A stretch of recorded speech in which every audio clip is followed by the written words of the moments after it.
Welcome to my video. Today we're learning about Belarus. And I flex when I say Belarus because the people there are so strong.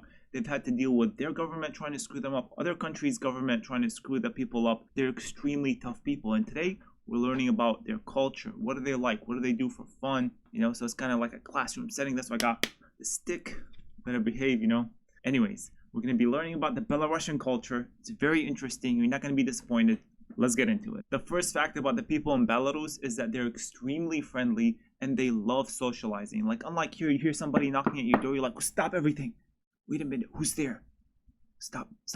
Hey, Jake, stop moving, right? And you go to the doorknob, you're like, oh, it's the neighbor. What the fuck does he want?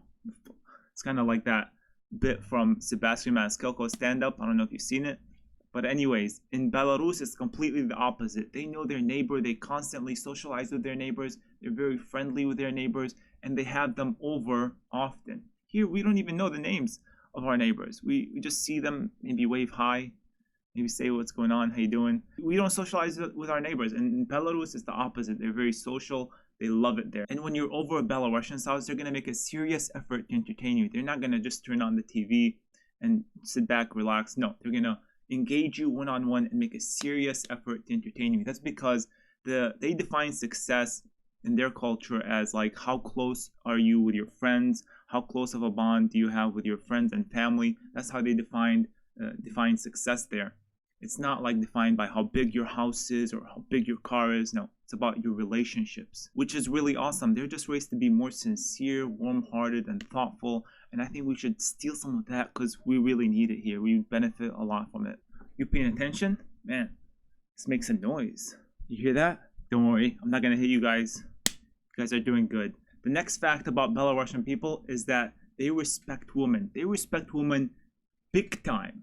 Like, Women's Day is such a huge deal there. Here, it was like, I heard about Women's Day. I'm like, oh, what is that? Nobody in the US makes it a big deal. But in Belarus, it's a major holiday, bigger than Valentine's Day. They want to take the time to appreciate women, because in Belarus, women, I don't know about this generation, I don't have that much facts about them, but the previous generation, they were working, they were taking care of the kids, cleaning, cooking, doing all that stuff here that would make like regular woman here be like, what's going on? How is she working that hard? That can't be done. That's not human. Something like that. I don't know. But basically, it's a day where you appreciate women, because the women there are amazing. They work super hard, and every man has to go out, get his woman either flowers or chocolate, something like that. Well-deserved day. So if you're a Belarusian man and you don't get your wife or girlfriend some flowers or candy, man, it's probably going to be your last day on earth. You will not be forgiven. It's a busy day for men because they have to get the ladies in their lives. It can be your wife, girlfriend, sister, or other woman in your life. You have to get them some flowers or candy, some good, And that doesn't play out well for the players in Belarus. They got like, if you have like 4 girlfriends, your player in Belarus, now you got to go buy all of them flowers and candy. It's going to be an expensive day. And they book restaurants days in advance. It's kind of like Valentine's Day here, where everything's booked, everything's expensive. It's the same there, but it's bigger. So restaurants are booked. So that's another hurdle that players got to deal with. Like, hey, which one of my girlfriends am I going to take out? All the other girls are going to be like calling you, hey, man, why don't you take me out? You'll get a call from your other girlfriends. They'll be like, who was with you on Women's Day? Who? Basically, it's not a good day for players in Belarus, but it's an awesome day for women. I like it. The next fact about people in Belarus is that they're not materialistic. Like, yeah, they want a nice car that works. They want a good jacket, good clothes, and other necessities like a Magnum condom, but consumerism is nowhere as big as it is here. Like, people here, they're like, did you get the new iPhone? Samsung? Did you see the new Jordans? Things like that. Which they're fun, they're okay, they're fun, but at the end of the day, they don't really make us happy. They might make us happy if you get like a new iPhone. It might make you happy for a week, but it doesn't really make you happy beyond a couple of days, max 7 days. That's the case for me, at least. I get excited, I get happy about something new for a week, and then I'm like, I need something else. I need the next thing.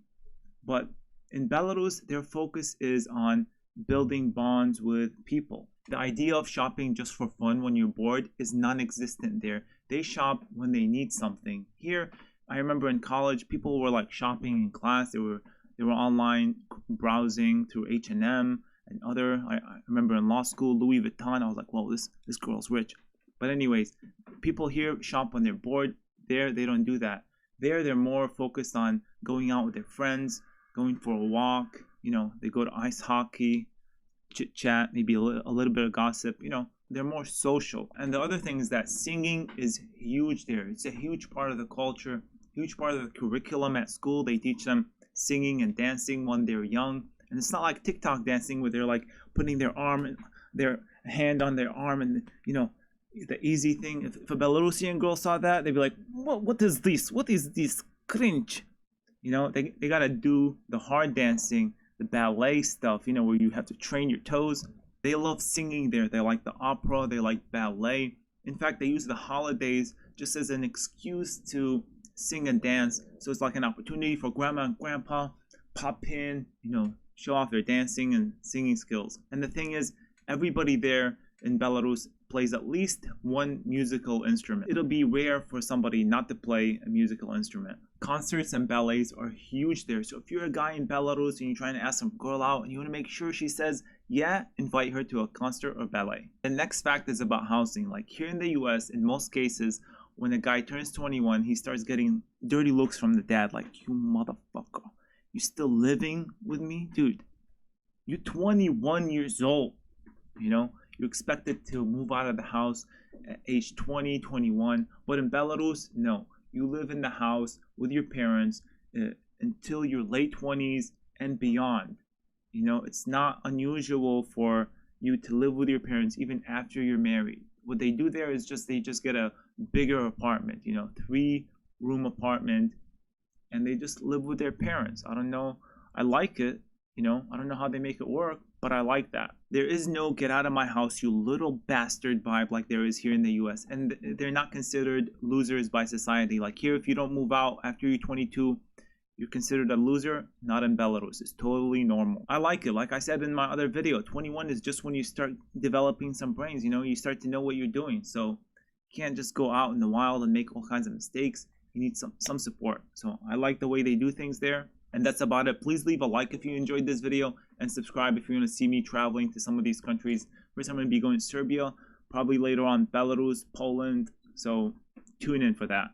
Thank you for watching. Peace out. Have a great day.